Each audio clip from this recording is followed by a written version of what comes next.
c'est une initiative qui a été prise par le groupe l'AMEN, par l'AMEN Banque spécialement, et qui a réuni sur un mécanisme qui vise principalement à encourager les Tunisiens à investir en Afrique, c'est-à-dire leur donner les fonds propres nécessaires pour qu'elles puissent s'installer directement en Afrique ou qu'elles puissent acheter éventuellement aux sociétés africaines qui sont complémentaires des activités en Tunisie. L'objectif est de renforcer l'assise tunisienne dans le pays africain afin de pouvoir profiter de l'élan très important de l'économie africaine. L'économie africaine maintenant offre une croissance de 5% en moyenne sur la longue période. Ce sont des pays à forte intensité de la population. L'Afrique compte 1 milliard d'êtres humains qui seront 2 milliards d'ici 2040. Il y a un transfert de population de la campagne vers les villes. Donc c'est une population qui a des besoins énormes à tous les niveaux. Et nous aimerons que les entreprises tunisiennes participent à cet élan au profit de notre économie, au profit également des économies africaines. Donc le fonds a été créé pour un capital de 30 millions de dinars, mais ce n'est qu'un premier capital. Notre ambition est de l'augmenter davantage par de nouveaux fonds qui sont de plus en plus importants. Et dans ce fonds-là, nous avons la Main Banque, on l'a expliqué. Nous avons également la Caisse de dépôt et de conciliation. Nous avons également le groupe Paulina, qui nous soutient, nous appuie dans cette manœuvre, et également les assurances Star, qui sont, comme vous savez, connues sur le marché pour être dynamiques en Afrique. Nous sommes en Afrique et nous attendons de ce fonds qui nous accompagne. Nous-mêmes, nous sommes investisseurs dans le fonds et nous allons être clients. Donc c'est dans la continuation de notre travail normal. Non, les difficultés proviennent qu'on n'a pas d'accompagnement, ça veut dire l'accompagnement des assurances tunisiennes, les lignes directes tunisiennes, Tunis, Afrique, Tunis Air, et puis il n'y a pas de banque tunisienne.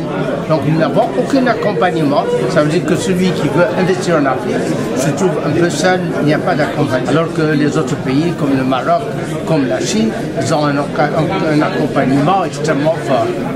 Moi je les connais. Non, le retard, c'est dû à un environnement difficile.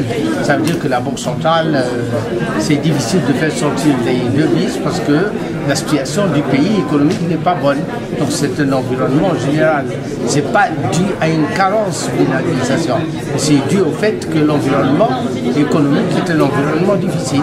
Donc la contribution de la Caisse des dépôts et consignations en tant qu'institution publique dans ce type de fonds, donc Africamen, nous considérons que un choix d'accompagnement financier aux entreprises tunisiennes qui veulent s'ouvrir vers l'Afrique, c'est un choix stratégique. Et donc la Caisse de dépôt est fière de faire partie de ce fonds, mais également de faire partie de la société qui gère ce fonds, Africa Capital. Et donc du coup, Amen Capital, excusez-moi. Et donc du coup, nous considérons que ce fonds-là, c'est une initiative très intéressante, très importante pour pouvoir donner aux entreprises tunisiennes qui veulent s'ouvrir vers un continent qui est une continuité et un étendu naturel pour la Tunisie. Nous pensons que c'est une bonne chose, ça donne un peu plus et nous considérons, malgré que le montant de ce fonds-là, de 30 millions de dinars, est un montant qui pourrait paraître limité, mais ce n'est qu'un commencement. Aujourd'hui, nous avons fait l'événement de closing du fonds et donc ça veut dire que le montant est complètement levé, que la société y est, elle a été déjà, la société de gestion, elle y est déjà et donc du coup après cet événement le fonds pourrait recevoir des demandes d'entreprises tunisiennes qui veulent s'ouvrir à l'Afrique subsaharienne.